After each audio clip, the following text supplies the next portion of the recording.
আমার দয়ার নবী মায়ার নবী সাল্লাল্লাহু তাআলা আলাইহি ওয়াসাল্লাম মোহরানা আদায় করেছে, পণকে হারাম করেছে।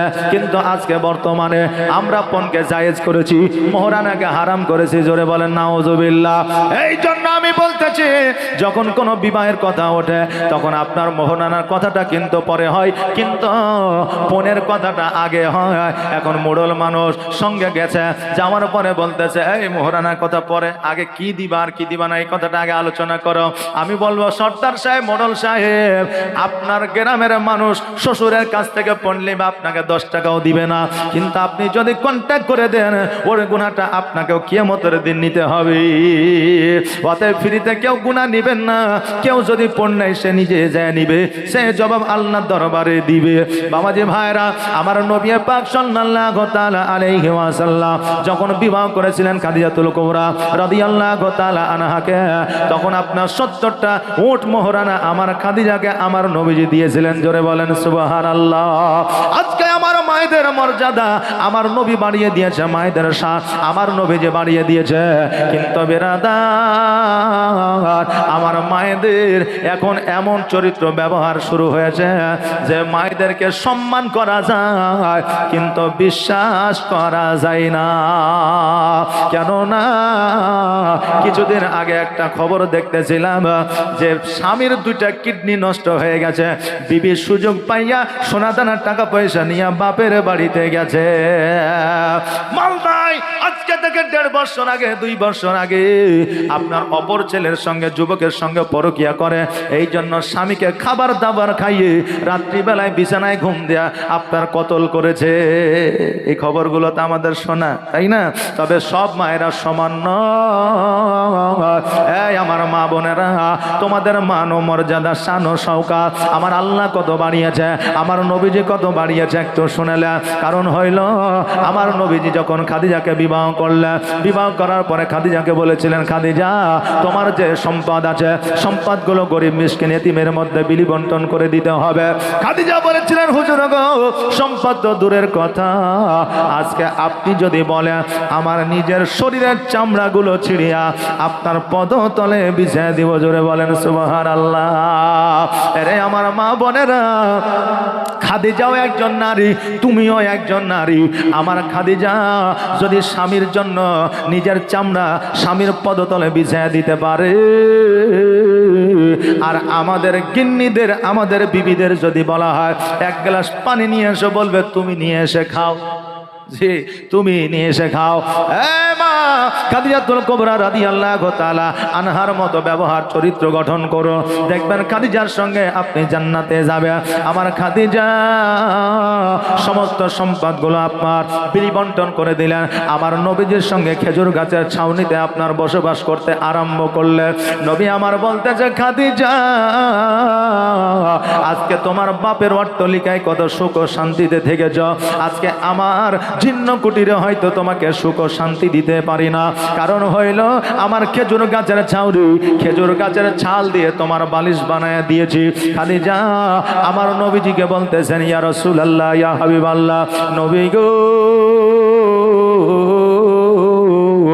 আজকে আমাকে ওই কথা বলে আমাকে দুঃখিত করবেন না, আমাকে লজ্জিত করবেন না।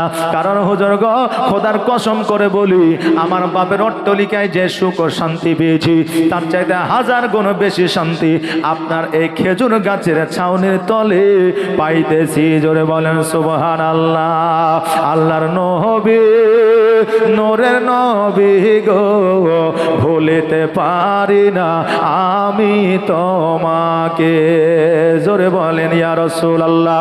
আল্লাহর নবী, প্রাণের নবী গো, ভুলিতে পারি না আমি তোমাকে।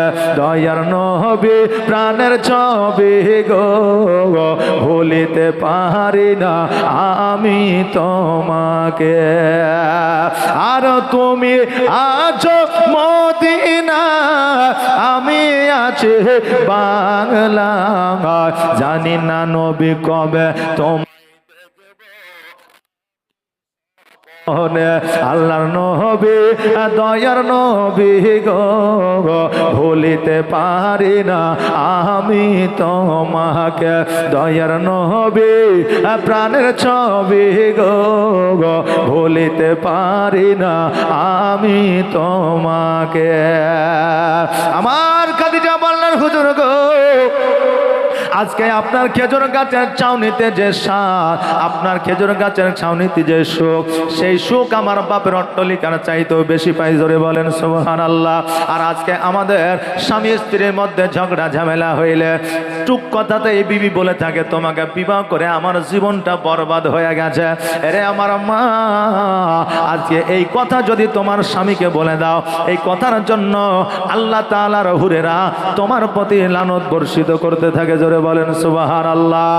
এ মা বোনেরা, স্বামীর যদি সম্মান ইজ্জত না করো আর যত বড়ই ইবাদত করো না কেন, আল্লাহর দরবারে তোমার ওই ইবাদত কবুল হবে না।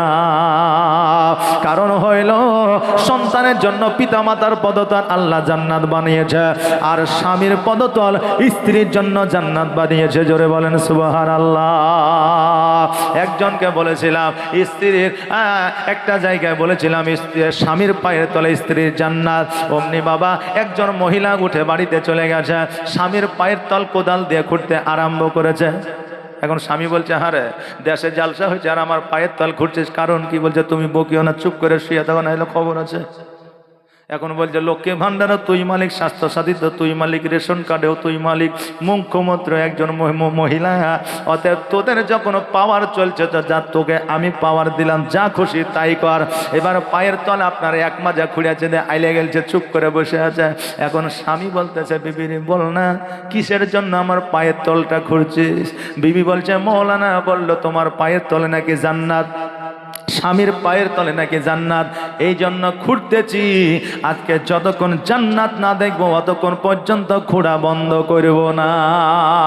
স্বামী বলছে খেবি রে, আজকে খুঁড়িয়া জান্নাত পাওয়া যাবে না, আমার হাত পা খানা একবার টিপে দে তো জান্নাত পাইবি। বিবি বলছে ওই রকম জান্নাতের দরকার নাই, স্বামীর সেবা করে জান্নাত লিবে না। মা বোনেরা, আমার নবীজি বলেছে স্বামী কর্ম করে আসিয়া রাত্রিবেলায় বিছানায় শুয়ে আছে, এখন ওই স্বামীর যদি মাথাটা তুমি টিপে দাও, আমার আল্লাহ রাসূল সাল্লাল্লাহু আলাইহি ওয়াসাল্লাম বলেছেন ওই বিবির জন্য আল্লাহ জাহান্নামকে হারাম করে দিবে। জোরে বলেন সুবহানাল্লাহ। ও মা বোনেরা, আমার খাদিজাতুল কুবরা রাদিয়াল্লাহু তাআলা আনহা রান্না করতে আসে। নবী আমার ইসলাম প্রচার প্রসার করে বাড়িতে আসলে, আসার পরে খাদিজা দেখছে রান্না করতেছে। এখন বলতেছে খাদিজা তুমি অনেক পরিশ্রম করেছো, তোমাকে রান্না করে দিই। খাদিজা বললেন হুজুর গো তুমিও তো, আপনিও তো পরিশ্রম করেছেন, আপনি গিয়ে ঘরের মধ্যে বসো। নবী বললেন খাদিজা আসো, তুমিও রান্না করবে আমিও রান্না করব, দুজনে একই সঙ্গে রান্না করব। আমার নবীজি খাদিজাকে নিয়ে একই সঙ্গে রান্না বান্না করেছেন। আর আজকে মৌলভী মাস্টার আর যদি চাষি মানুষেরা বিবির পাশে বসে গোস্তের হাঁড়িটা একটু লাড়া একটা গোস্ত যদি মুখে তুলে দেখে, আর পাশের বাড়ির ভাবি যদি দেখতে পায়, বলবে এ ভাই বউয়ের গোলাম হয়েছে। বলবে না? বলবে না? বলবে। কিন্তু বিবির রান্নার কাজে হাত লাগানো হলো আমার নবীর সুন্নাত। জোরে বলেন সুবহানাল্লাহ। এখন আমার মায়েরা বাড়িতে গিয়ে বলবে দেখো মৌলভী কি বললে, একদিনও তুমি আমার ডালটা ঘুটে দাও না, একদিনও তুমি আমার গোস্তটা লাড়িয়ে দাও না। মৌলভী সাহেব বলেছে কাল থেকে তুমি রান্না করবে, তাই বললে কি হবে? জি হবে না। আমার মা বোনেরা, স্বামী স্ত্রী মহব্বতের সহিত রান্না করলে আমার আল্লাহ তাবারক তাআলা সব দান করে। শুধু এটাই নয়, আমার রাসূল বলেছেন স্বামী আর স্ত্রী যদি মহব্বতের সহিত একই বিছানায় রাত্রিটা অতিবাহিত করে, যতক্ষণ পর্যন্ত স্বামী স্ত্রী একই কম্বলের তলায় আপনার ঘুমায়া থাকবে, ততক্ষণ পর্যন্ত আমার আল্লাহ তাবারক তাআলা ওই স্বামী আর স্ত্রীর নেকির খাতায় নেকি লিপিবদ্ধ করবে। জোরে বলেন সুবহানাল্লাহ। ও বাবারা, আজকে স্বামী স্ত্রী একে অপরের দিকে তাকায় যদি মিচকি হাসে, আমার আল্লাহ তাবারক তাআলা একটা মাকবুল হজের সব সব দান করে দেয়। জোরে বলেন সুবহানাল্লাহ। এত সব যদি জানতো যুবকেরা অতি দ্রুত বিবাহ করতো। এত সব যদি জানতো কোন স্বামী চায়ের দোকানে আড্ডা দিত না, বিবির পাশে বসিয়া সময়টা কাটাইতো। কিন্তু এরা তো বোঝে না যে স্বামী আর স্ত্রীতে গল্প করলে কতটা সবের কাজ, নেকির কাজ, আল্লাহ তাবারাক তাআলা পর্যন্ত খুশি হয়ে যায়। জোরে বলেন সুবহানাল্লাহ। কিন্তু বাবাজি ভাইরা, আজকে বর্তমানে ভাবিরা ইয়ারকি করে দেওরের সঙ্গে, আর দেওররা ইয়ারকি করে ভাবির সঙ্গে, কিন্তু স্বামীর সঙ্গে স্ত্রী ইয়ারকি করে না, আর স্ত্রীর সঙ্গে স্বামী ইয়ারকি করে না। কিন্তু স্বামী আর স্ত্রীতে ইয়ারকি করা হলো সুন্নাত। জোরে বলেন সুবহানাল্লাহ। মৌলভী সাহেব বলেছে স্বামীর সঙ্গে ইয়ারকি করবা নেকি পাবা। জালসা শুনে একজন মহিলা বাড়িতে গেছে, যাওয়ার পরে পরের দিন এক বালতি পানি আর স্বামীর গায়ে মেরে দিয়েছে, আর অমনি স্বামী এক চড়। এখন মহিলা এসে বলছে, হুজুর আপনি যে বললেন স্বামীর সঙ্গে ইয়ারকি করলে নেকি পাওয়া যায়, তা আমি তো ইয়ারকি করতে যা চড় খাইলাম। বলে কি করেছো? বলে স্বামীর গায়ে এক বালতি পানি দিয়ে দিয়েছি। বলে তোমাকে মারেনি আরো বেশি, এটাই তোমার কপাল। বলে কেন? বলে এটা কি মাস চলছে? বলে এটা মাঘ মাস। খেপি কথাকার, মাঘ মাসে অনেকে এমনিতে 7 দিন ধরে গোসল করে না, আর এই ঠান্ডার দিনে এক বালতি পানি মেরেছো, তোমাকে রাখবে? ও তো মারবে। ভাবছি ভাইরা, তো ইয়ারকির একটা সময় আছে। এখন স্বামী ধরেন মাঠের মধ্যে আলু লাগিয়ে কোদাল ঘাড়ে করে বাড়িতে আসছে, আসার পরে বলছে কইরে রহিমের মা এক গ্লাস পানি দে। এখন বিবি যদি মিচকি হাসি দিয়া, যদি রচনা ব্যানার্জির মতো করে হাসি দিয়া যদি বলে কেমন লাগিল, তো ওই বিবিকে রাখবে বাড়িতে? যে রাখবে না। বাবজি ভাইরা, তো ইয়ারকি করার একটা সময় আছে, সময় মতো যদি ইয়ারকি করি আল্লাহ নেকি দিবে, স্বামী স্ত্রীর মধ্যে মহব্বত বাড়বে। জোরে বলেন সুবহানাল্লাহ। হ্যাঁ বাবাজি, স্বামী স্ত্রীর মধ্যে কেমন মহব্বত ছিল। আমার খাদিজা বললেন, হুজুর গো, আমি যখন আমাকে আপনি বিবাহ করেছিলেন 3টা শর্ত দিয়েছিলেন। 1 নম্বর আমার শর্ত হইল আমার জমি জায়গা দান করে দিতে হবে। 2 নম্বর শর্ত হইল আমাকে একটা পোশাকে জীবন যাপন করতে হবে। 3 নম্বর শর্ত হইল একটা খেজুর খাইলে ফকিরকে দিয়ে খাইতে হবে। হুজুর গো, আমি যখন ইন্তেকাল করব আমাকে 3টা ওসিয়ত আপনি দেবেন। নবী আমার বললেন কি কি বলো? বলে 1 নম্বরে হলো আমি যখন ইন্তেকাল করব আমার গোসলটা আপনি বানায়া দিবেন। নবী আমার বলে, খাদিজা, আজকে একজন নারী ইন্তেকাল করলে ওই নারীর গোসল নারী বানায় দেয়, আমি নবী কেন তোমার গোসল বানায়া দিব? খাদিজা বলতেছে, হুজুর গো, খোদার কসম করে বলি, আজকে আরববাসীরা, পুরুষরা তো দেখা দূরের কথা, নারীরা পর্যন্ত আমাকে সঠিকভাবে দেখে নাই। আজকে যখন কোনো নারী আমার গোসল বানায়া দিবে, কালকে হয়তো কারোর সঙ্গে আলোচনা সমালোচনা করবে। অতএব হুজুর গো, জগতের কোন নারী যেন আমার গোসল না দেয়, শেষ গোসলটা আপনি নবী আমার বানায়া দিবেন। জোরে বলেন সুবহানাল্লাহ। নবী আমার বললেন, ও খাদিজা, তোমার প্রথম ওসিয়তটা আমি পূরণ করব। আমার মা বোনেরা একটু কর্ণপাত করে শোনালেন। যেই খাদিজা বলছে পুরুষরা তো দেখা দূরের কথা, নারীরা পর্যন্ত আমাকে দেখে নাই, আজকে আমার মা বোনেরা বেপরদায় রাস্তাঘাটে চলে, অন্যান্য ধর্মের মতো আমাদের মা বোনেরা রাস্তা দিয়ে চলে, এই মায়েরা কাল কিয়ামতের দিনে জাহান্নামী হয়ে যাবে। শুধু এই নারীরাই নয়, তাদের যারা স্বামী হবে, স্বামীরা যারা স্ত্রীকে বেপরদায় চলায়, সেই স্বামীও জাহান্নামী হবে। যে আপনার বোন আছে, ওই বোনের বড় ভাই হলে ওই বড় ভাই পর্যন্ত জাহান্নামে যাবে। শুধু এটাই নয়, ওই মহিলার বাপ পর্যন্ত ওই মহিলার জন্য জাহান্নামে যাবে। কারণ হইল একটা মহিলার জন্য 4টা মানুষ জাহান্নামের মধ্যে যাবে। 1 নম্বর তার বড় ভাই, 2 নম্বর হলো তার বাপ, 3 নম্বর হলো তার স্বামী, 4 নম্বর হলো তার বড় সন্তান। জোরে বলেন সুবহানাল্লাহ। 4টা মানুষ একটা মহিলার কারণে জাহান্নামে যাবে। এ মা বোনেরা, তোমার আব্বাকে তুমি কত ভালোবাসো, তোমার স্বামীকে তুমি কত ভালোবাসো, তোমার ভাইকে তুমি কত ভালোবাসো, তোমার সন্তানকে তুমি কত ভালোবাসো, তুমি কি খেয়াল রেখেছো? তোমার কারণে তোমার বাপ ভাই, তোমার স্বামী, তোমার সন্তান জাহান্নামে যাবে। মারে, পর্দা যদি না করো, নিয়াত করো আগামী কাল থেকে পর্দা করা শুরু করে দাও। আল্লাহ যেন তৌফিক ইনায়েত করে। সকলে বলেন আমিন। আমার খাদিজা বললেন, হুজুর গো, 2য় ওসিয়ত হইল আমি ইন্তেকাল করলে আমার জগতের কাফন দেবেন না, আপনার পুরনো জুব্বা মুবারকটা আমার জন্য কাফন বানায়া দিবা। নবী আমার বললেন, খাদিজা আজকে শোনো রে, আজকে তোমাকে আমি নতুন কাপড় দিব নিয়াত করেছি, তুমি পুরনো কাপড় কেন চাও? খাদিজা বললেন, হুজুর গো আমি জানি আজকে আপনার পুরানো জুব্বা যদি আমার জন্য কাফন হয়ে যায়, কবরের ডান দিকের মাটি বাম দিকের মাটি আমাকে চাপ দিতে পারবে না। জোরে বলেন সুবহানাল্লাহ। যেই খাদিজা জান্নাতের সার্টিফিকেট পেয়েছে, ওই খাদিজা কবর দেখে ভয় করেছে। আর আজকে আমাদের মা বোনেরা, ভাইরা, বাপজিরা যারা হলাম নবীজির উম্মত উম্মতি, কবরকে আমরা ভয় পাই না। ওই খাদিজা যখন বললেন, হুজুর আপনার জুব্বা মুবারক দিয়ে আমার কাফন বানায় দেবেন, নবী আমার বললেন, তোমার দ্বিতীয় ওসিয়ত পূরণ করব। তৃতীয় ওসিয়ত বলো। খাদিজা বললে, হুজুর গো আমাকে যখন কবরে নামাবে, দুনিয়ার কোনো মানুষ যেন কবরে না নামায়, আপনি আমাকে কবরে নামায়া দিবেন। নবী আমার বললে, আমি কবরে কেন নামাবো? কারণ আমার খাদিজা বললেন, হুজুর গো যেই কবরে আপনার পদধূলি পড়ে যাবে, ওই কবরে মুনকার নাকির আসবে না। জোরে বলেন সুবহানাল্লাহ। ইয়া রাসূলুল্লাহ আমার এই তিনটা ওসিয়ত আপনি পূরণ করবেন। আমার নবীজি বললেন, খাদিজা আজকে ইসলামের জন্য তুমি অনেক কিছুই করেছো, অনেক সময় দিয়েছো, শ্রম দিয়েছো, আজকে তিনটা ওসিয়ত আমি তোমার পূরণ করব।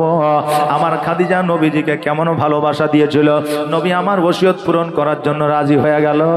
আর আজকে আমাদের মা বোনেরা স্বামীদের এত ভালোবাসে যে বিবির অসুখ হইলেও স্বামীরা কর্ণপাত করে না। একজনের বিবি হঠাৎ করে অজ্ঞান হয়ে গেছে, জলদি করে তাকে হাসপাতালে নিয়ে গেছে। নিয়ে যাওয়ার পরে ডাক্তারে ভুল ট্রিটমেন্ট করেছে, মারা যায়নি কিন্তু বলেছে মারা গেছে। বাড়িতে নিয়ে এসে গোসল বানিয়ে কাফন দিয়ে খাটলিতে করে উঠাইয়া রাস্তা দিয়ে চলে যাচ্ছে। তিনমোহনী রাস্তায় যাওয়ার পরে খাটলির আগের মানুষ পেছনে, পেছনের মানুষ আগে গিয়ে যখন খাটলিটা তুলতে গেছে, পাশে একটা পোল ছিল, পোলে ধাক্কা লেগে ওই অজ্ঞান মানুষ জ্ঞান ফিরে গেছে, মানে জিন্দা হয়ে গেছে। ওকে তাড়াতাড়ি আবার হাসপাতালে নিয়ে যাওয়া হলো। হাসপাতালে নিয়ে যাওয়ার পরে আবার পুনরায় ট্রিটমেন্ট করে আপনারা বাঁচানো গেল না, 15 দিন পরে মারা গেল। বাড়িতে নিয়ে এসে গোসল দিয়ে কাফন দিয়ে খাটলিতে তুলে এখন লাশ লিয়ে আপনার রাস্তায় যাচ্ছে। আর ওর স্বামী আগে আগে যাইছে আর বলছে পোল দেখে, মানে আগে আগে যাইছে আর বলছে পোল দেখে। এখন মানুষ বলছে, হ্যাঁ রে তুই খাটের পেছে পেছে যাবি আর তুই সামনে যাচ্ছিস আর পোল দেখে বলছিস, কারণটা কি? বলছে, আর বলিস না ভাই, 15 দিন আগে পোলে লেগে জিন্দা হয়ে গেছিল, এবারও যদি পোলে লেগে জিন্দা হয়ে যায় তো আমার জীবনের রফা দফা শেষ হয়ে যাবে। কথা বুঝলেন না? এই মা, স্বামীকে এমন ভালোবাসা দাও, স্বামীর সঙ্গে এমন ব্যবহার চরিত্র দেখাও, যাতে তুমি মারা গেলে স্বামী তোমার পার্শ্বে দাঁড়ায় বলবে, বিবি রে আজকে তুমি চলে গেলে, কালকে পরশু তারপরে যেই দিনে হোক আমি আসব, আমার জন্য তুমি কিয়ামতের দিন অপেক্ষা করবে। জোরে বলেন সুবহানাল্লাহ। এইরকম ভালোবাসা স্বামীর সঙ্গে ভালোবাসা দিতে হবে, স্বামীর সঙ্গে সুব্যবহার সুচরিত্র আপনার রাখতে হবে।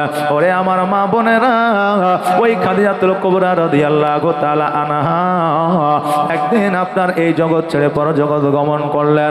নবী আমার কাফন বানায় দিলেন, নবী আমার গোসল বানায় দিলেন, কবরে নামায় দিলেন, আল্লাহর দরবারে হাত দুখানা তুললেন, আল্লাহ গো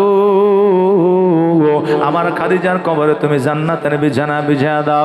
আমার আল্লাহ তাবারক তাআলা বলে, হাবিব আমি তোমার দোয়া কোনোদিন ফিরে দিই না, আজকেও ফিরে দিব না। আমি খাদিজার কবরে জান্নাতের বিছানা বিছায়া দিলাম। আল্লাহর নবী নূরের নবী গো, আপনি নবী আমার আজীবনের জীবন, আপনি আমার জীবন সাথী, অন্ধকার কবরের বাতি, আপনি নবী আমার নির্জনের একজন। আল্লাহর নবী নূরের নবী গো, আপনি নবী আমার আজীবনের জীবন। আর দেখে আপনার মজেজা ভাগবতী হয় খাদিজা, সপে দিল নবী আজীবন আর মরণ।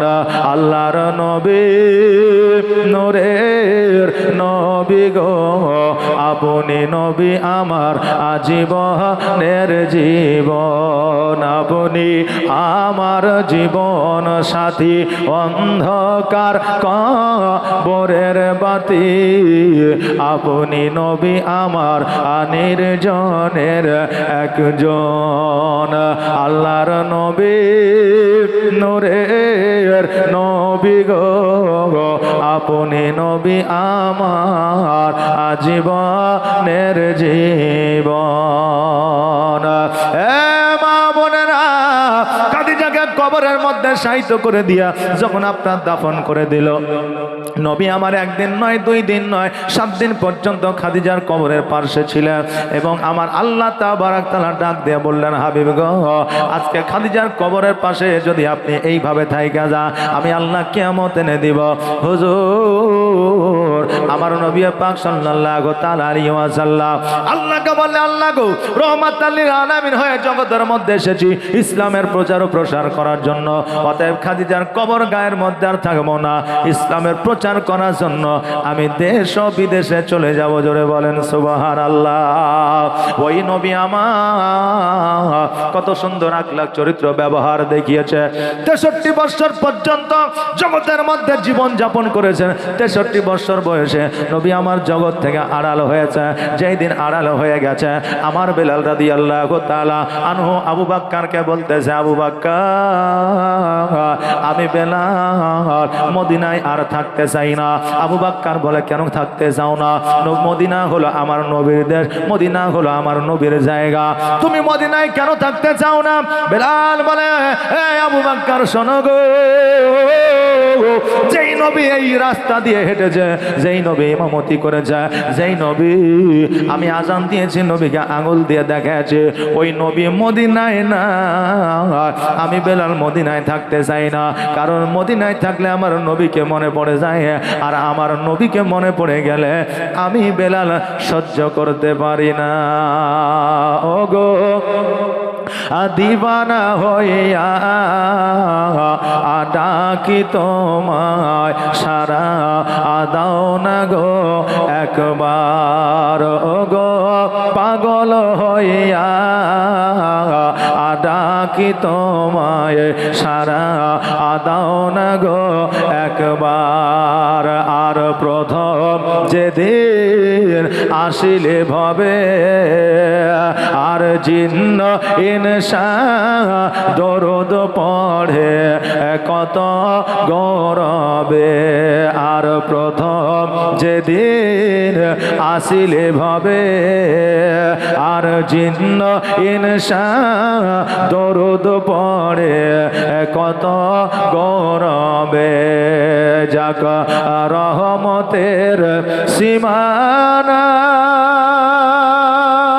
কাঁদে আসিতে সিজদায়, ও গো গুনাহগার উম্মত আছে আমার, কেমনে হবে পার। ও গো দিবানা হইয়া ডাকি তোমায়, সারা দাও না গো একবার। আর তোমার নূরে এ জগৎ নূরানি, আর জিন্ন ইনসা দরুদ পড়ে ফারিস্তা আসমানি।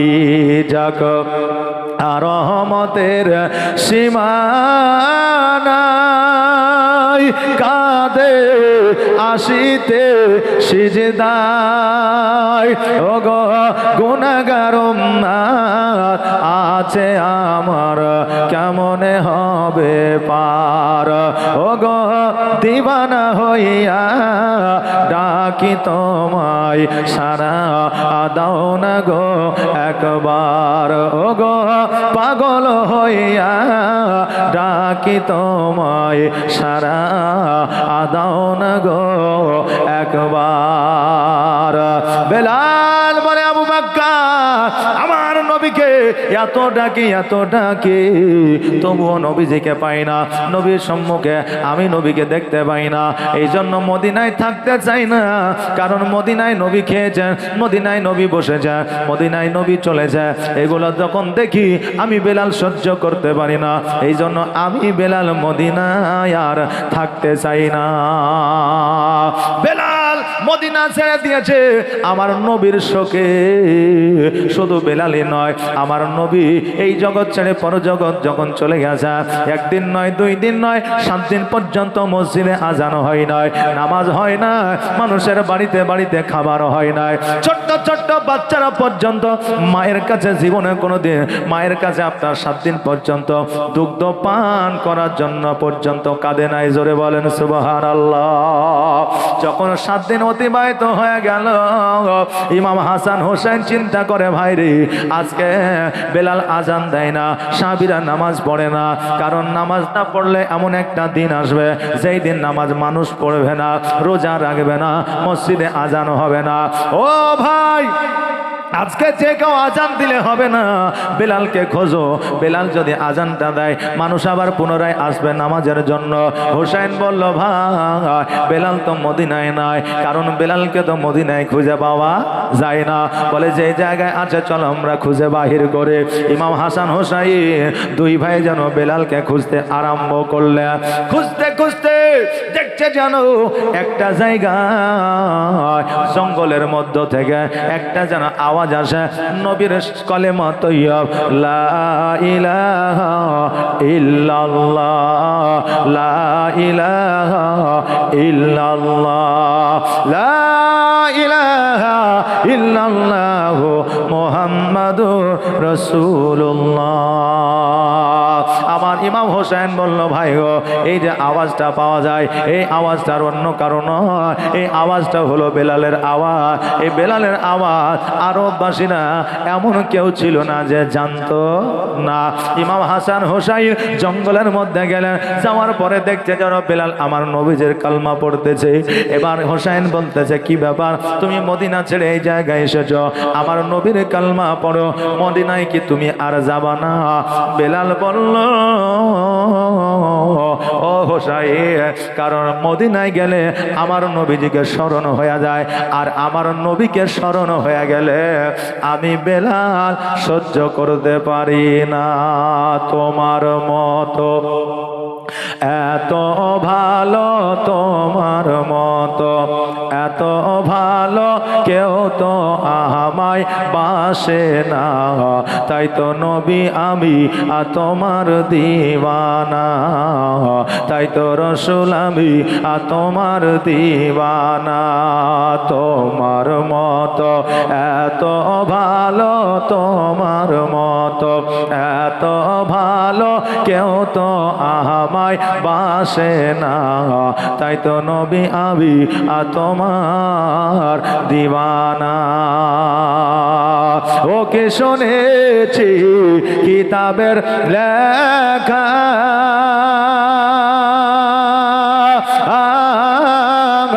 নবী ছাড়াই আমার জীবন ফাঁকা গো। ওকে শুনেছি কিতাবের লেখা, নবী ছাড়াই আমার জীবন ফাঁকা গো। নবীজিকে ভালো না বাসিলে, নবীজিকে ভালো না বাসিলে আল্লাহ পাওয়া যাবে না, তাই তো নবী আমি তোমার দিওয়ানা। তোমার মতো এত ভালো, তোমার মতো এত ভালো কেউ তো আমায় বাসে না, তাই তো নবী আমি তোমার দিওয়ানা। বেলাল বলল, হোসাইন আজকে মদিনায় গেলে নবীর কথা মনে পড়ে রে, আর আমার নবীর কথা মনে পড়লে আমি সহ্য করতে পারি না।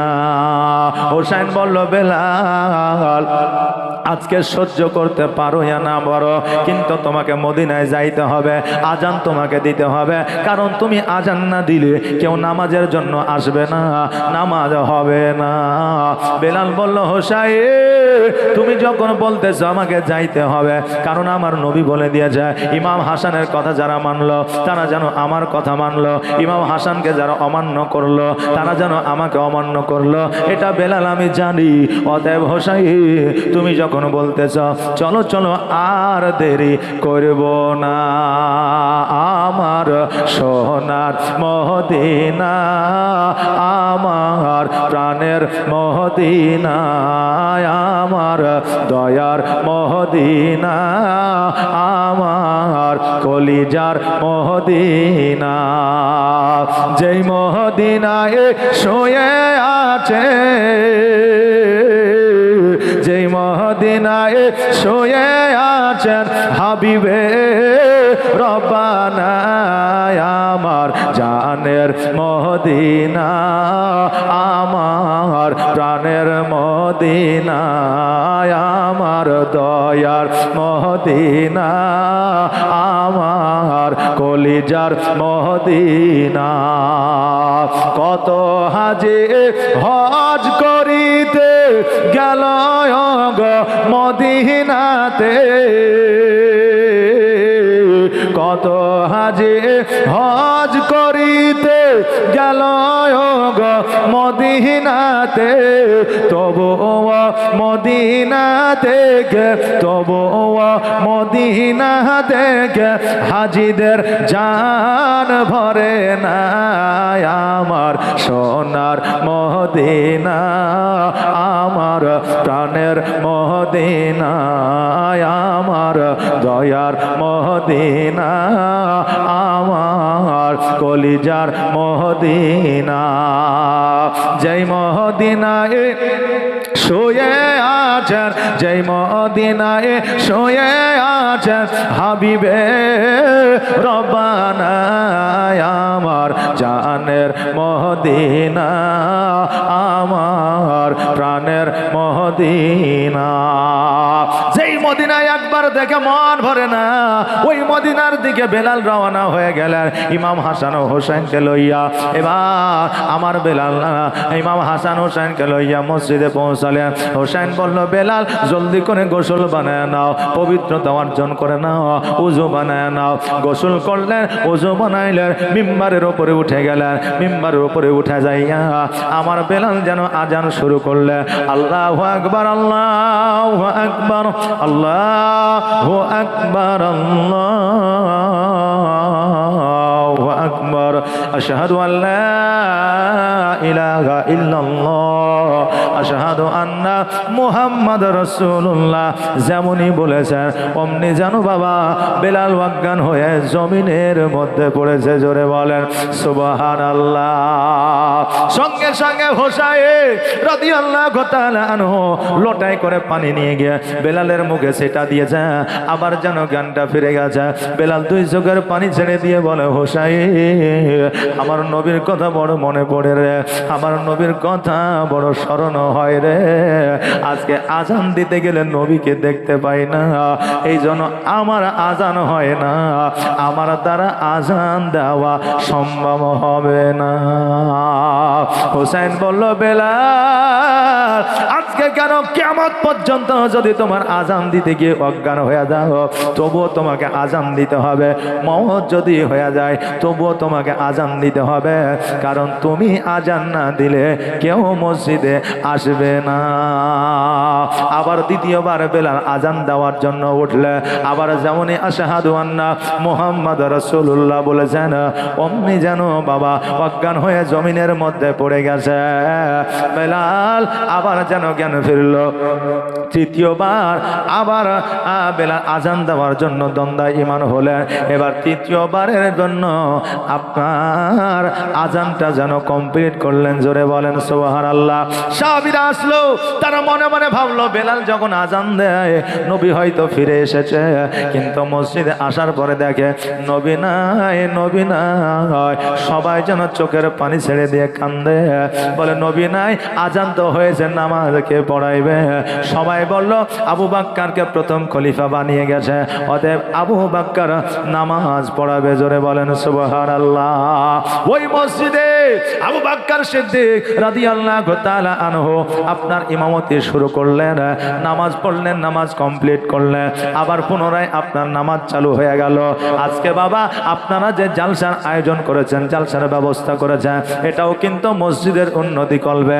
আজকে বেলাল যেমন আজান দিয়ে মসজিদের নামাজ চালু করে দিল, আজকে বাবা এই মসজিদের নামে, এই মসজিদে আল্লাহর ঘর মসজিদে আপনারা কিছু দান করিয়া এই মসজিদকে বাড়াইয়া দিয়া, মসজিদের উন্নতি করে দিয়া, মানুষের নামাজ পড়ার সুযোগ ও সুবিধা করে দিয়েন। জোরে বলেন আমির। এই জন্য বাবা বলবো